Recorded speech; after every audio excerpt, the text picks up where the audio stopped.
Baik, Assalamualaikum warahmatullahi wabarakatuh. Pada pembahasan kali ini kita akan membahas topik 4 mengenai fungsi-fungsi manajerial. Fungsi-fungsi manajerial menurut Henry Fayol yang menyatakan bahwa perencanaan, pengorganisasian, pengkoordinasian, pemberian pemerintah, dan pengawasan adalah fungsi-fungsi utama. Beberapa pendapat para ahli manajemen tentang fungsi-fungsi manajemen, yaitu tentang pendapat Henry Fayol, Luther Gulick, George Terry, Ernest Dele, Cons N. O'Donnell, Oil Yang Lee, William Newman, James Stoner. Fungsi manajemen menurut para ahli yang sudah dirangkum sebagai berikut, yaitu forecasting, 2 planning termasuk budgeting, 3 organizing, 4 staffing atau assembling resource, 5 directing atau commanding, 6 landing, 7 coordinating, 8 motivating, dan 9 controlling, yang 10 reporting. Dapat disimpulkan bahwa terdapat beberapa persamaan yang tercermin pada organisasi fungsi-fungsi planning, organizing, dan controlling. Sedangkan fungsi-fungsi lainnya merupakan cara penyebutan yang berbeda tetapi mengandung arti yang sama. Perencanaan atau planning. Rencana-rencana dibutuhkan organisasi untuk menetapkan tujuan-tujuan dan menetapkan prosedur terbaik untuk tercapainya tujuan-tujuan itu. Di samping itu, rencana memungkinkan A. Organisasi dapat memperoleh dan meningkatkan sumber daya yang dipertujukan untuk mencapai tujuan-tujuan. B. Anggota organisasi melaksanakan kegiatan-kegiatan yang konsisten. C. Kemajuan dapat terus dimonitor dan diukur sehingga tindakan korektif dapat diambil bila tingkat kemajuan tidak memuaskan. Perencanaan atau planning adalah pemilihan penetapan tujuan organisasi, penentuan strategi kebijakan, proyek, program, prosedur, metode, sistem anggaran, dan standar yang dibutuhkan untuk mencapai tujuan. Selanjutnya, pengorganisasian atau organizing adalah penentuan sumber daya dan kegiatan-kegiatan yang dibutuhkan untuk mencapai tujuan organisasi. Perencanaan dan pengembangan suatu organisasi atau kelompok kerja yang dapat membawa ke arah tujuan.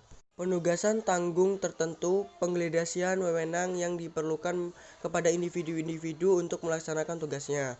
Manajer perlu mempunyai kemampuan untuk mengembangkan organisasi yang sesuai dengan tujuan, rencana, dan program yang telah ditetapkan.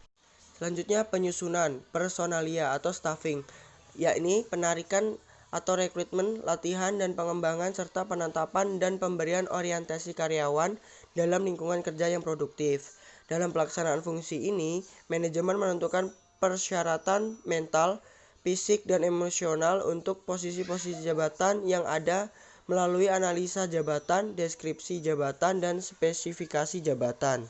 Fungsi-fungsi personalia staffing mencakup kegiatan-kegiatan sebagai berikut, yakni pembuatan sistem pengajian, penilaian karyawan untuk promosi transfer, demosi, atau pemecatan, latihan, dan pengembangan karyawan. Selanjutnya, pengarahan atau landing. Fungsi pengarahan itu untuk membuat atau mendapat karyawan melakukan apa yang diinginkan dan harus dilakukan.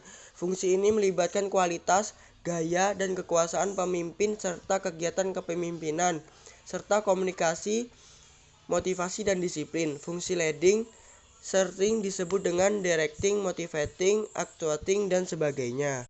Fungsi-fungsi perencanaan dan pengorganisasian lebih banyak menyangkut aspek-aspek abstrak proses manajemen, sedangkan kegiatan-kegiatan pengarahan langsung menyangkut orang-orang di dalam organisasi. Selanjutnya kita masuk ke pengawasan atau controlling. Semua fungsi sebelumnya tidak akan efektif tanpa fungsi pengawasan controlling, atau sekarang dengan istilah pengendalian.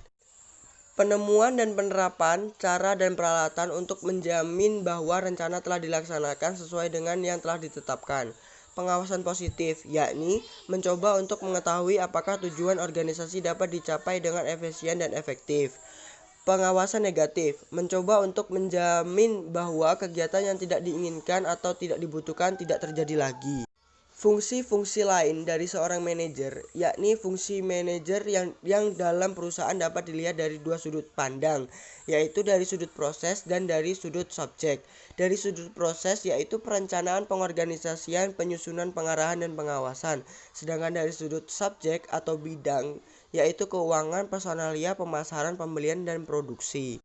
Fungsi-fungsi manajer keluar perusahaan ada 3, yaitu mewakili perusahaan di bidang pengadilan, mengambil kegiatan sebagai warga negara biasa, mengadakan hubungan dengan unsur-unsur masyarakat. Kegiatan manajer untuk menghadapi masyarakat luar, yakni mengadakan pengumuman, menyelenggarakan konferensi pers dan pertemuan, menyelenggarakan pameran, mengatur siaran melalui radio, mengadakan kontak dengan unsur pemerintah dan masyarakat, membuat analisa dan pendapat umum, menerima kunjungan pihak luar dan dalam perusahaan. Nah, itulah penjelasan secara singkat mengenai fungsi-fungsi manajemen. Saya harap video ini dapat bermanfaat buat menambah sedikit pengetahuan mengenai manajemen. Saya mohon maaf jika banyak kesalahan kata dalam video ini yang saya ucapkan. Terima kasih dan salam sehat untuk kita semua. Assalamualaikum warahmatullahi wabarakatuh. Sampai ketemu di video selanjutnya. Bye.